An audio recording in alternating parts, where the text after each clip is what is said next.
Hello दोस्तों। आज CHSL 2019 का टीयर 1 का रिज़ल्ट एसएससी ने डिस्प्ले करा है शाम को। और जब से ये रिज़ल्ट आया है लोगों के तोते उड़ गए कट ऑफ को देख करके। और काफ़ी लोगों के मैसेज आने चालू हो गए कि यार क्या है, कुछ मिलेगा भी कि नहीं मिलेगा, पूरी ज़िंदगी ऐसे ही निकल जाएगी क्या। तो यार क्या ही बताया जाए, काफ़ी लोग डिप्रेशन में चले गए हैं इस कट ऑफ को देख करके।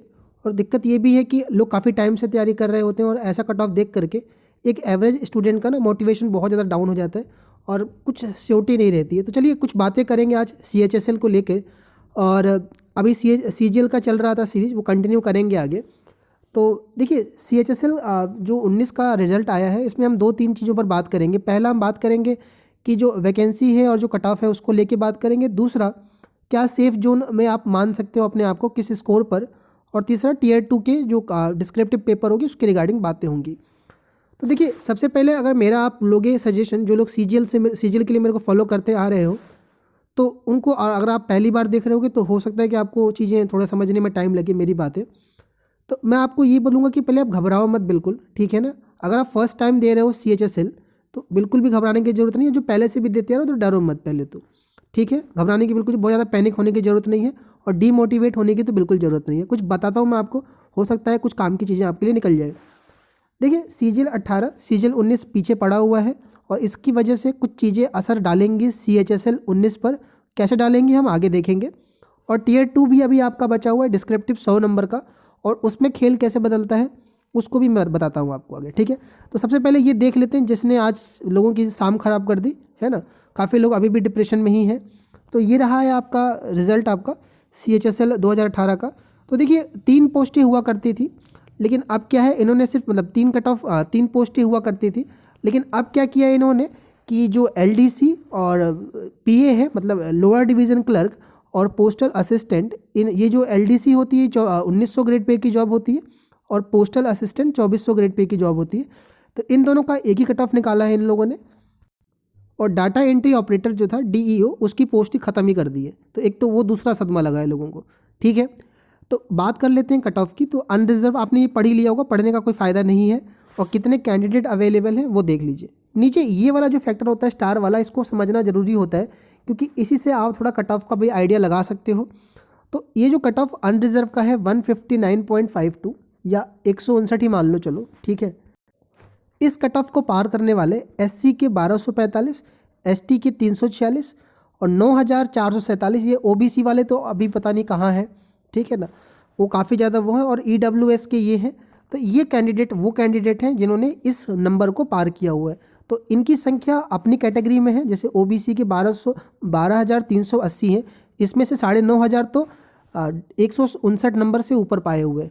और अगर SC की बात करें 136 है, तो इसमें से 1245 लड़के 160 नंबर के आज से ऊपर है आपके, मतलब 159 से ऊपर है। तो अब ये देख लीजिए आप क्या है, इसी से लगता है आइडिया आपका कट ऑफ का। लेकिन यही ऐसा नहीं है कि आप इससे 10 नंबर 20 नंबर ऊपर होगा तो ही लगेगा, सब बता रहा हूँ ध्यान से समझना आप। तो ये तो रहा आपका कट ऑफ जो SSC ने डिक्लेयर करा है। और जो आपकी जॉब लगेगी वो सब कुछ इसी पेज से होता है, यानी ये जो वैकेंसी का पेज है इसी के बेसिस पर होता है। तो इसमें से डेटा एंट्री ऑपरेटर का पोस्ट जो था वो हटा दिया गया है इसमें से, और कुछ वैकेंसी कम करी गई हैं आपकी। तो ये टोटल वैकेंसी जो आपकी इस समय है वो 4,755 है, जिसमें कि जूनियर सॉर्टिंग असिस्टेंट GSA और पोस्टल असिस्टेंट या सॉर्टिंग असिस्टेंट, ठीक है ना, इसकी पोस्टें आपकी दोनों देख पा रहे होगे। हर कैटेगरी वाले देख लो, नहीं होगा तो आप टेलीग्राम ग्रुप ज्वाइन कर लेना, मैं वहाँ पर दे दूँगा आपको, या सभी के पास है, या आप वेबसाइट से भी डाउनलोड कर लेना, उसमें जा करके उसमें वैकेंसी वाले सेक्शन में जा करके, ठीक है। देख लेते हैं पहले कितनी वैकेंसी थी। तो पहले टोटल वैकेंसी थी 4,893 के आसपास, और ये वैकेंसी हटाई गई है DEO की, डेटा एंट्री ऑपरेटर की, और ये कुछ वैकेंसी इसमें से भी हटाई गई है। तो वैकेंसी रिड्यूस पहले वाली वैकेंसी थी और अभी ये अपडेट करके आई है। तो यार थोड़ा सा डर, अब CGL वाले 18 वाले भी थोड़ा डर रहे हैं, और 19 वाले भी डर रहे हैं, कहीं ऐसा तो नहीं है कि वैकेंसी में वाकई रिड्यूस करेंगे। क्योंकि अभी मैंने कल एक वीडियो अपलोड करा था डेटा, उसका क्या नाम है, UDC वाली पोस्ट वाली, तो उसमें भी अब लोगों के डर बढ़ने लगे हैं कि यार वाकई ये तो वैकेंसी रिड्यूस करना चालू कर दी, वरना ऐसा होता नहीं था कि जो एक बार वैकेंसी आ गई है कैलेंडर में वही लेके चलते थे वो, ठीक है। तो देख लेते हैं कौन कौन से फैक्टर हो सकते हैं जो कट ऑफ को, फाइनल कट ऑफ को या टीयर 2 के कट ऑफ से पे असर डालेंगे आपके। ठीक है, मिला करके टोटल फाइनल सिलेक्शन के लिए। तो सबसे पहले हम बात करते हैं कि जो एसएससी के जो एग्ज़ाम्स होते हैं उसमें सेम टाइप के कैंडिडेट ही सारे एग्ज़ाम को देते हैं, क्योंकि नेचर ऑफ एग्ज़ाम सेम होता है। तो जो लड़का सीजीएल की तैयारी कर रहा है वो सीएचएसएल भी पढ़ता है, सीपीओ भी दे देते हैं। सीपीओ में थोड़ा मेडिकल की ज़रूरत होती है, लेकिन लोग फिर भी दे देते हैं ताकि एक एग्ज़ाम का पैटर्न देने का वो मिल जाता है आपका, और रियल एग्ज़ाम से वो हो जाता है आपका। दूसरा लोग उसका भी दे देते हैं, आपका स्टेनोग्राफर का भी पेपर दे देते हैं। तो इसमें सीएचएसएल 2019 में काफ़ी कैंडिडेट सीजीएल 18, ये सीजीएल नहीं है सीजीएल है, ठीक है ना, सीजीएल 18 और सीजीएल 19 के हैं, ठीक है। और आपको पता है कि सीजीएल की जॉब अच्छी होती है कंपेयर टू सीएचएसएल, क्योंकि ग्रेड पे भी अच्छा होता है और पावर उनके पास पोस्ट की वैल्यू थोड़ी ज़्यादा है, ये जान रहे हो आप। बात करते एक तो ये फैक्टर आपके लिए बड़ा इंपॉर्टेंट रहेगा, और अभी सीजीएल 18 का भी पूरा फाइनल नहीं हुआ है, सीजीएल 19 भी पीछे लगा हुआ है, तो एक ये प्लस पॉइंट रहेगा आपके लिए। दूसरा टाइपिंग, यार इसमें टाइपिंग की एक स्पीड अच्छी चाहिए होती है, सीजीएल की तरह नहीं है। सीजीएल की टाइपिंग काफ़ी आसान होती है। वैसे तो टाइपिंग एसएससी की आसान हो गई है जब से ये स्क्रीन को देख कर हुआ है, लेकिन फिर भी टाइपिंग स्पीड इसमें ज़्यादा है, ठीक है ना, सीएचएसएल में। तो एक वो दूसरा, क्योंकि सभी लोग टाइपिंग की प्रैक्टिस नहीं करते, क्योंकि इसके लिए टाइपिंग प्रैक्टिस करनी ज़रूरी है, ठीक है। तो एक वो दूसरा पॉइंट हो सकता है कि किसी ने सिर्फ एग्ज़ाम के लिए ही भरा था और उसको स्कोर ही करना था बस टियर 1 में, और एक सेव करने के लिए भी लोग भर देते हैं कि मान लीजिए मेरा सीजीएल में अच्छा स्कोर नहीं रहा तो हम देख लेंगे सीएचएसएल को भी, और टाइपिंग की तैयारी नहीं करी थी उन्होंने, तो एक ये दूसरा भी मसला निकल के आएगा। बात देखते हैं तीसरे पॉइंट की। जो टियर 2 आपका डिस्क्रिप्टिव होने वाला है उसमें बच्चों गेम बहुत ज़्यादा पलट जाता है। कुछ यूँ समझिए कि 100 नंबर का पेपर है और किसी बंदे के 55 है और किसी ने 65 कम कर लिया, और ये होता है, आप मान के चलना इस चीज़ को, क्योंकि अभी सीजीएल 2018 वाले में ही देखा गया था कि बहुत लोगों के एवरेज 55-50 भी रहे थे, कुछ लोगों के 70 तक, 55 तक, 65 तक भी रहे थे। तो ये 5-10 नंबर का खेल पूरा गेम ही चेंज कर देगा, ये ध्यान रखना। 2-2 नंबर पे गेम चेंज हो जाते हैं। आया समझ में बात आपको? तो ये टियर 2 आपके पास है, तो घबराने की, डीमोटिवेट होने की, फ्रस्ट्रेट होने की ज़रूरत अभी नहीं है, मैं आपको यही कह रहा हूँ। तो देख लेते हैं सेफ़ स्कोर यार। तो देखो सेफ़ स्कोर जो ये मैं बता रहा हूँ, इसका ये मतलब नहीं कि आप इसी पर हो तो आप तैयारी करो, आगे छोड़ दो। अगर आप ये हो या इसके आसपास 2-3 नंबर कम भी हो तो आप बिल्कुल जी जान से लग जाइए इसमें। अगर आप 5 नंबर कम भी हो तो भी करिए आप, क्योंकि मैं बता रहा हूँ कि पीछे वाली जो वैकेंसी है जैसे ही सीजीएल की क्लियर होंगी और सीजीएल 18-19 की, तो काफ़ी लोग इसको स्किप करेंगे, ठीक है ना, कि वो लोग का कंफर्मेशन जैसे ही मिलेगा, मान लीजिए सीजीएल की ज्वाइनिंग अभी आनी चालू हो जाएगी जब ऐसे ही, तो आपका लोग इसको स्किप करना चालू कर देंगे, कोई वो नहीं करेगा इसको। और ऐसा नहीं है कि सभी लोग सीट वेस्ट करना ही चाहते हैं। जब भी ऐसी बातें होती हैं तो लोग कहते हैं कि कोई नहीं छोड़ता है, मैं इस पर भी वीडियो एक लेके आऊँगा, लेकिन ऐसा नहीं है, सीटें बचेंगी, आप ध्यान रखिएगा। तो ये मेरे हिसाब से कट ऑफ रह सकती है, सेफ जोन में अपने आप को मान सकते हो, लेकिन आप ये स्कोर मान करके फिर टियर 3 को 60+ लेके चलना, ठीक है ना।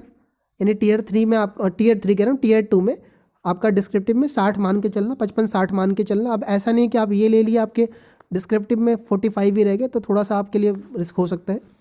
और ईडब्ल्यूएस का ये देख लीजिए, ओबीसी का यार देख लो, थोड़ा सा कट ऑफ रह सकती है ऊपर ईडब्ल्यूएस से, क्योंकि कैंडिडेट ने काफ़ी अच्छा स्कोर करा हुआ है, और एससी का 145 और एसटी का 137। आप इससे 2-3 नंबर कम भी हो तो एकदम लग जाइए डिस्क्रिप्टिव पे अच्छे से, ठीक है। और अगर आप टाइपिंग कर सकते हो तो कर लो, क्योंकि सभी लोग टाइपिंग की नहीं कर रहे होते हैं, और मैं बता रहा हूँ बहुत सारी भीड़ जो है वो सीजीएल वाली भी है इसमें, जो अभी बिजी है अपने इधर के में, और इनका जैसे ही क्लियर होगा, फाइनल रिजल्ट 31 मार्च को आ रहा है सीजीएल 18 का, तो देखना काफ़ी जनता छटेगी, है ना।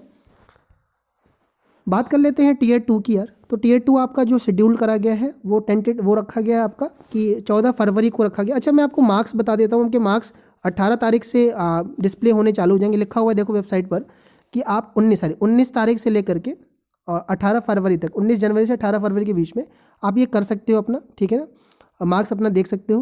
तो आप आराम से 1-2 दिन और वेट कर लीजिए, मार्क्स आपको मिल जाएगा, कोई परेशान होने की ज़रूरत नहीं है। तो टियर 2 का जो आपका आने वाला है पेपर, वो आने वाला है 14 फरवरी को, और इसके लिए आप तैयारी कर लीजिए। आप हिंदी मीडियम, इंग्लिश मीडियम, जो मीडियम चाहते हो लिखिए, प्रैक्टिस करने से ही चीज़ें आएंगी निकल के। यहाँ पर कोई हेल्प चाहिए आपको डिस्क्रिप्टिव में तो आप टेलीग्राम ग्रुप पे या ऐसे कमेंट में पूछ सकते हो। मैंने जो दिए हैं मैं आपको बता दूं अपना, मैंने सीजीएल 16 का दे रखा है डिस्क्रिप्टिव, 17 दे रखा है, 18 दे रखा है। तो स्कोर बता देता हूँ, मेरे 63 थे आपके सीजीएल 16 में, इसमें थे 65, इन दोनों में 65 थे, ठीक है। 18 वाले में भी 65 थे और इसमें भी 65 थे। अगर कोई हेल्प चाहिए होगा आपको इसमें डिस्क्रिप्टिव में और हिंदी मीडियम से चाहिए होगा तो मैं आपको मदद कर दूंगा, ठीक है। और आपको अपने स्कोर को लेकर के या कोई ऐसी चीज़ें डाउट में भी हैं तो आप भी पूछ सकते हो आप, ठीक है। बाकी मैं सीजीएल को लेके चल रहा हूँ, जैसे सीजीएल का सीरीज़ ख़त्म होता है तो आपके लिए भी कुछ अलग से बना दूंगा मैं वीडियो, ठीक है। तो चलिए इतने रहने देते हैं वीडियो में, बाकी कोई भी आप डाउट है तो कमेंट में पूछ सकते हो आप।